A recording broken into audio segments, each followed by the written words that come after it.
ജയലളിതയുടെ വിയോഗത്തിൽ അനുശോചിച്ച് നിരവധി പ്രമുഖർ സംസാരിച്ചിട്ടുണ്ട്.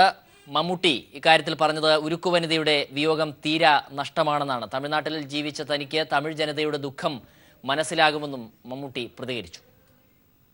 തമിഴ്നാട് മുഖ്യമന്ത്രി സെൽവി ജയലളിതയുടെ വിയോഗത്തിൽ എനിക്കുള്ള അഗാധമായ ദുഃഖം രേഖപ്പെടുത്തുകയാണ്.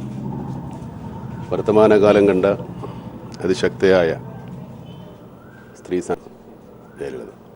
തമിഴ് മക്കളുടെ ജന്മം കൊടുക്കാത്ത, പ്രസവിക്കാത്ത അമ്മയായിരുന്നു ജയലളിത. ഒരുപക്ഷെ ഈ ഉരുക്കുവനിതയുടെ വിയോഗം നമ്മുടെ സ്ത്രീ സമൂഹത്തിനും പ്രത്യേകിച്ച് രാഷ്ട്രീയത്തിലും തമിഴ്നാട്ടിനും ഒരു തീരാ ദുഃഖമാണ് സൃഷ്ടിച്ചിരിക്കുന്നത്. കുറേ കാലമായിട്ട് തമിഴ്നാട്ടിൽ കൂടെ താമസിക്കുന്ന എനിക്ക് അത് തിരിച്ചറിയാൻ സാധിക്കുന്നു. ആ ദുഃഖത്തിൽ ഞാൻ പങ്കുചേരുന്നു. അവർക്ക് നിത്യശാന്തി നേരുന്നു.